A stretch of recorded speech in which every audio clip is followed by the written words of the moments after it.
Steve, it's showtime. All right, everybody, welcome to episode 9 of Eric Abbenante versus the World. Thank you. We got a packed house tonight. So there's some good news on Eric's front. I announced last week that his money problems were over. He's got a deal with the fleshlight company. So they brought him in for a fitting, and that's an interesting experience. So they're checking out all the hard to reach places. And as it turns out, there's a part of Eric's body that is really heavy duty and can take a real beating.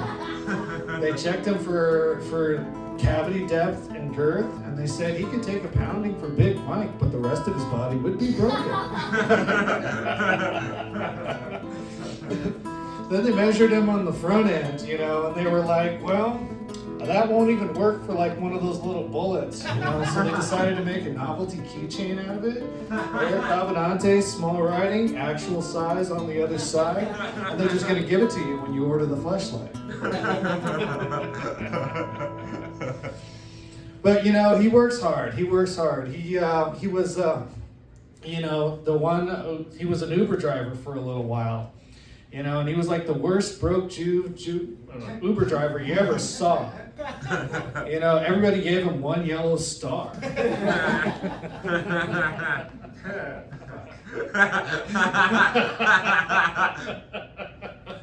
I don't know. I think that one was excessively cruel. You wouldn't believe he wrote it for himself. So, what do you get when you have a dispensary after Black Friday? You have Eric Abbenante versus the World, everybody.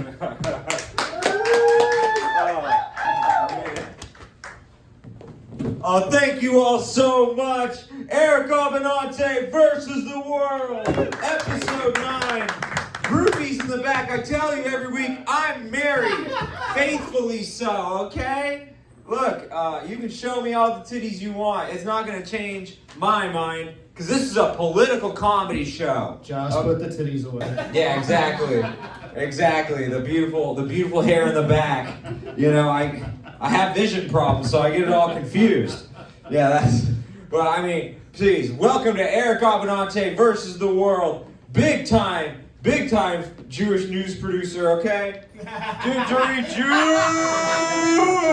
Okay, this is a magical place, okay? And I gotta tell you, Steve, it is a political comedy show. I have to offend all of you, or I will apologize. That is the truth.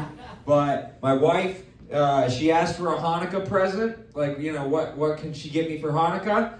And so I told her she can get me some scarves. Oh, dude, that's a weird, very gay gift you're asking for. Yeah, I want to reduce the Jewish quotient, and so to reduce the Jewish question, they now have to ask, is he gay? And so that's the great part. But then they look at it like, no, there's no way with that lack of style and that lack of grooming that they would ever let you in. So, yeah, no, this is it. It is so. I think you and Steven Tyler would be the only guys rocking scarves, right? No, he can actually rock it. No, I need it for warmth, okay? And just in case I get blown off, into the wind, I need the scarf, okay? But Steve, I gotta say, last night was crazy for me. I was looking for my cat who escaped from my house until 2:30 a.m. last night. I was searching for pussy late at night, and just like my 20s, it wasn't successful. There was a lot of striking out. I was tired. I was frustrated. I masturbated at the end, and then there was a cat. It was great. I found the cat. It was like, I got really lucky.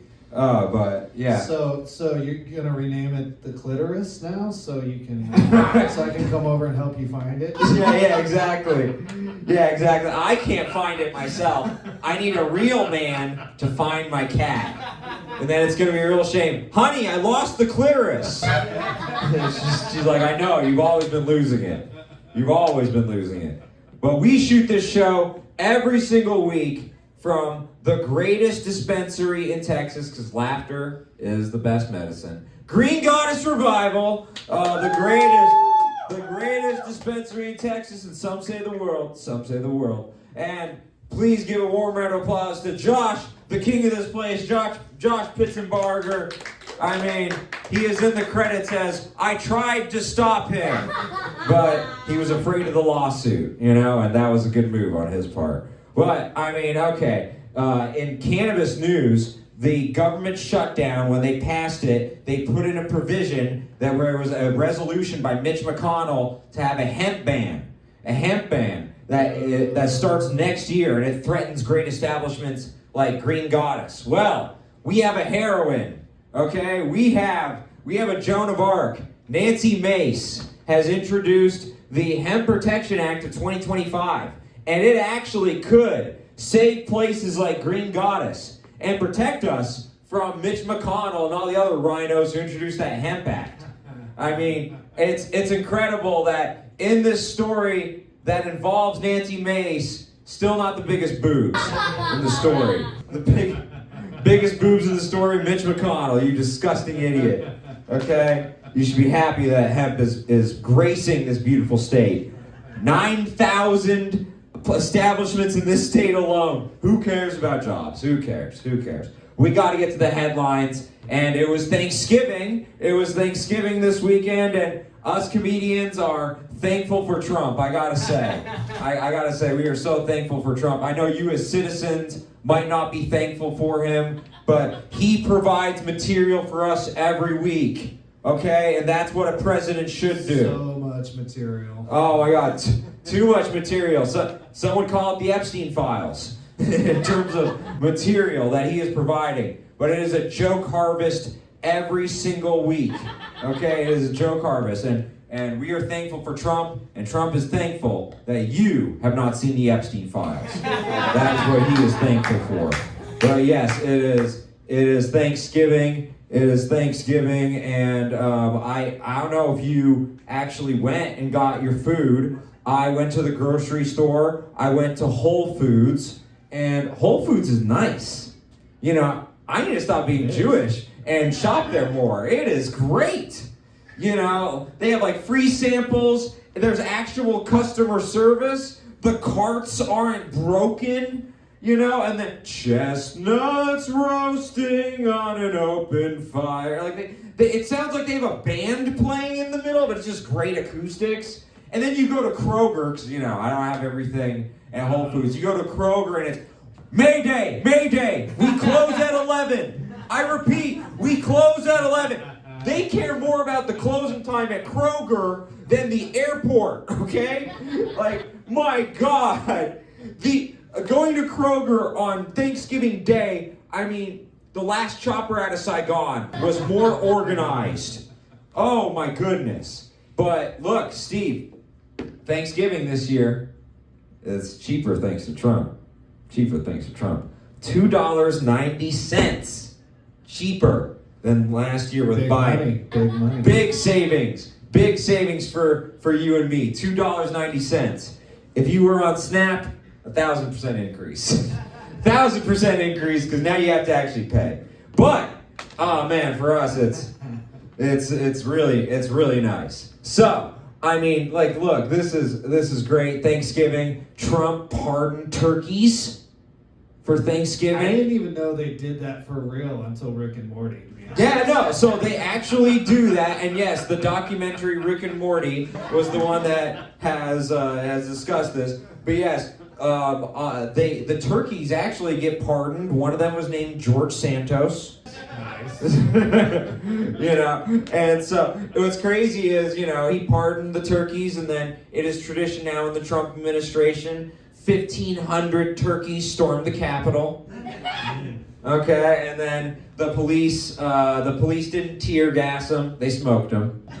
Okay, and then we served it at Buc-ee's. It was great, and we served it at Buc-ee's. But yeah, no, actually, speaking of George Santos, so my host interviewed George Santos, and and for those of you who don't know, George Santos is that guy who lied his way into Congress. He even claimed that he was a Jew. wasn't a Jew. He's like, I'm Jew-ish. The first time that, oh, okay, that's why the word exists. Okay, good enough. He is an openly gay Republican who was corruptly spending his donors' money and campaign contributions on Sephora and OnlyFans. You know, I mean, real stand-up guy. So why did he pardon him? Oh yeah, so Trump pardoned him, you know, because he liked Trump. You know, makes sense to me. Yeah, you like Trump, you get a pardon, So he pardoned Trump, and because of that, my host got to interview him, okay? Most important part. And he was describing the trauma of getting out of prison. And actually, like how, you know, when he goes into small spaces, he still gets claustrophobic. But he didn't describe it that way. He said, and I quote, I get panic attacks when I go in the closet. Don't worry, George. There ain't no going back in the closet for you, sweetie. Okay? No stuffing his fat ass back in there. Yeah. We all know at this point. But look, you would be afraid to go in his closet too with those skeletons. Okay? And a lot of those skeletons have AIDS. Okay? So you wouldn't want to go in there. Wouldn't want to go in there at all. But yeah, no, I mean, like, look, it was a wonderful Thanksgiving weekend, but there was tragedy, unfortunately. In D.C., 3 National Guard members were shot, and it was done by a terrorist, and before he committed the act of terrorism, he shouted 2 words. What do you think those 2 words were, Steve? Allah Akbar? No. That's really insensitive. The terrorist shouted Mazel Tov right before the shooting. No. Of course he shouted Roll Tide. Yeah, no. It was Allahu Akbar, and his name was Ramallah Lakhwanal. Actually, he has Allah in his name. If he just said his name, Ramallah Lakhwanal, I would run. Yeah. That sounds like a threat. His name just sounds like a threat. His name also, as you know, is a spell in Harry Potter. Ramallah Lakhwanal, and then you know, that's how Harry Potter touches Hermione without consent. Look, I cast the spell. It's my culture. You're being racist. But yeah, so I mean, it's terrible. He was an Afghanistan citizen who actually worked with the United States, worked with the CIA, and then came over here via chain migration in 2021. And that's ironic, coming over here in chain migration, and he's going to leave the country in chains. It's a real shame. But there's an irony to this. There's a real irony because he actually was shooting at the National Guard because he was upset at Trump's National Guard presence. And Trump said in response to that, well, guess what? More National Guard presence. Yeah, what else is he going to do? Yeah, I know. I mean, look, be careful what you wish for, libs. When you wish for something from Trump, it's like a wish from the devil, okay? You never get exactly what you want. Hey, Eric, I heard you voted for me, so I'm going to give you 3 wishes. And you know what?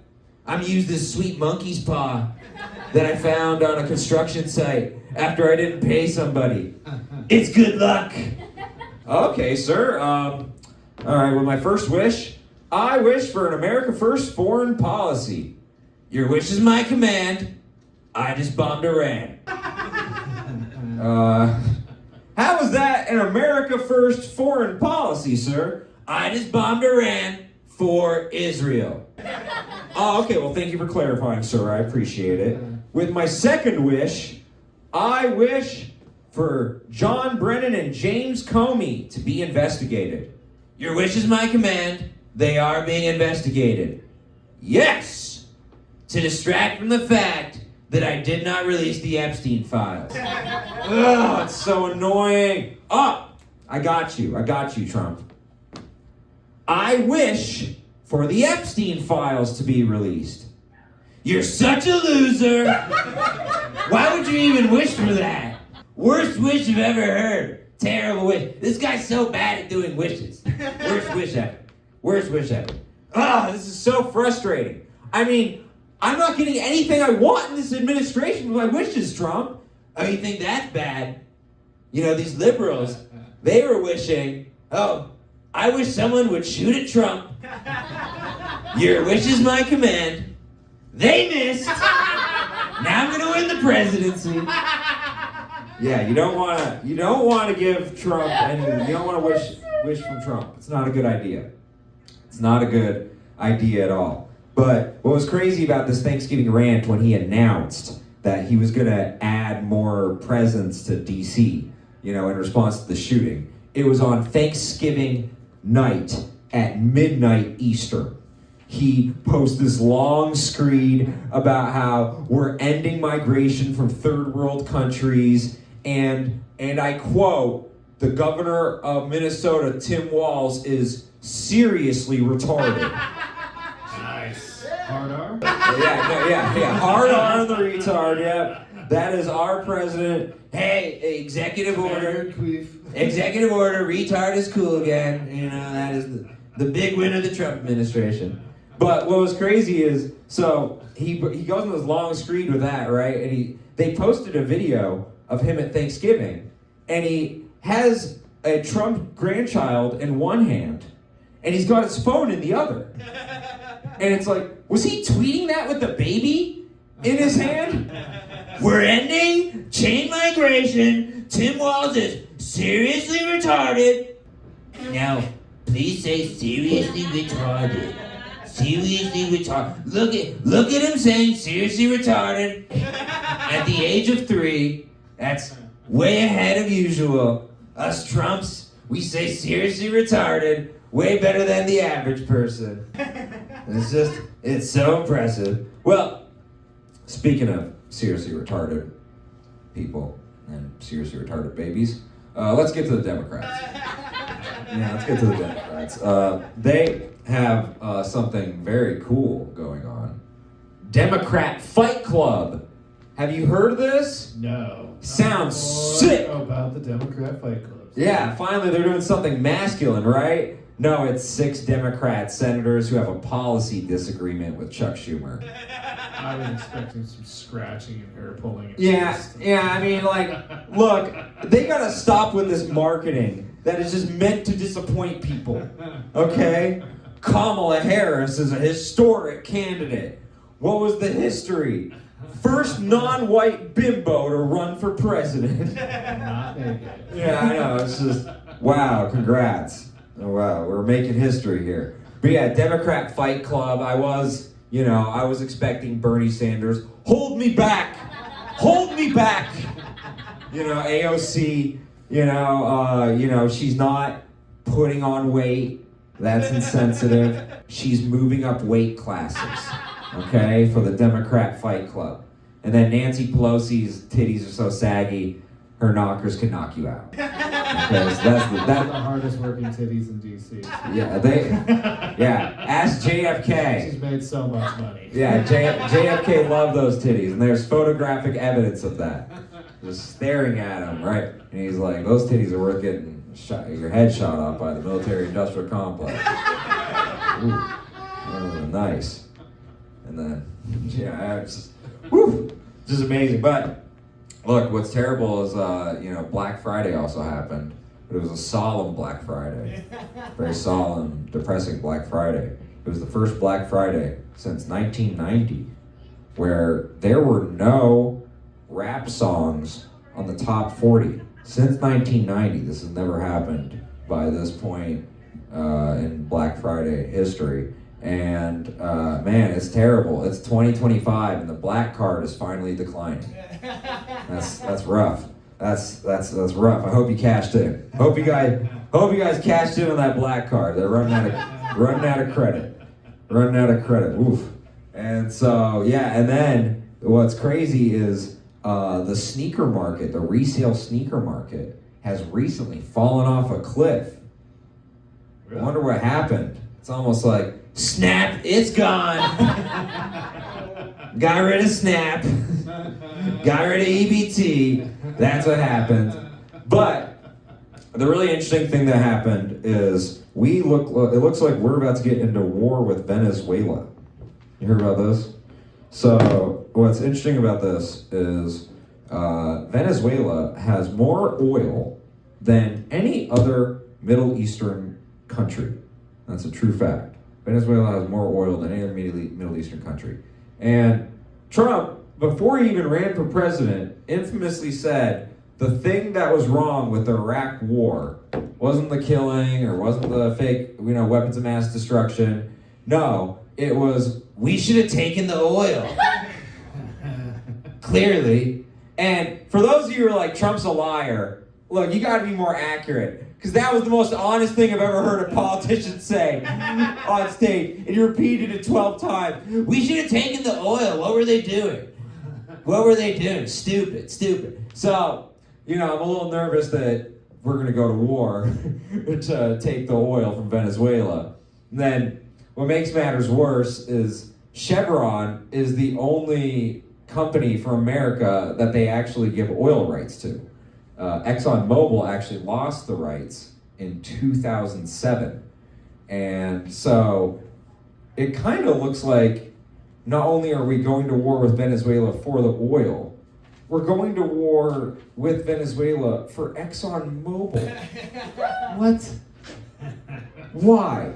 Why would we go to war with ExxonMobil? Like, it's just crazy. And if Trump had any shame, it would have been like a real awkward conversation, with the president of Chevron, right? If you're the CEO of Chevron. But luckily, he has no shame. So, playing the part of the president or the CEO of Chevron will be my faithful, trusty sidekick, Steven Richardson, Steve the plumber, and then playing the part of the warmonger America Last President will be yours truly. So, Mr. Chevron, it is amazing to have you in the White House today. My name is Mike Worth. Well, anyways, thank you, Mr. Chevron. I really appreciate having you here because I have a wonderful opportunity to tell you about. We are going to go to war with Venezuela so that we can get oil rights for your competitor, Chevron. Didn't I just make a great deal? Are the deal, am I right? Can I just sell them some rights to the oil?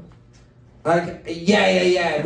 We could avoid the killing of the innocent humans, but they're just Venezuelans, Mr. Chevron. They're just Venezuelans.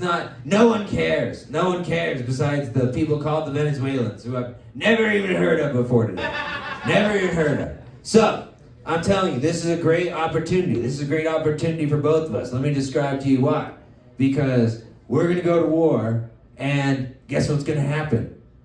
The oil prices are going to skyrocket for everybody. And everyone wins. Isn't that going to hurt the Americans? No, everyone that I care about, the rich people, they will win if we go to war with Venezuela. And look, to make it up for you, I'll nuke Canada or something. Just to even it out, right? Just to even it out. So what do you say? All right, sounds like a good plan, sir. Thank you, Mr. Trump. Yeah, thank you so much. You want to see the picture of me blowing Bill? Yes. Yeah. He always goes to that. Man. It's like he's so proud of it. End scene. So, Steve, what do you think of my theory? It could be a little paranoid, or it's Eric Abbenante versus the world.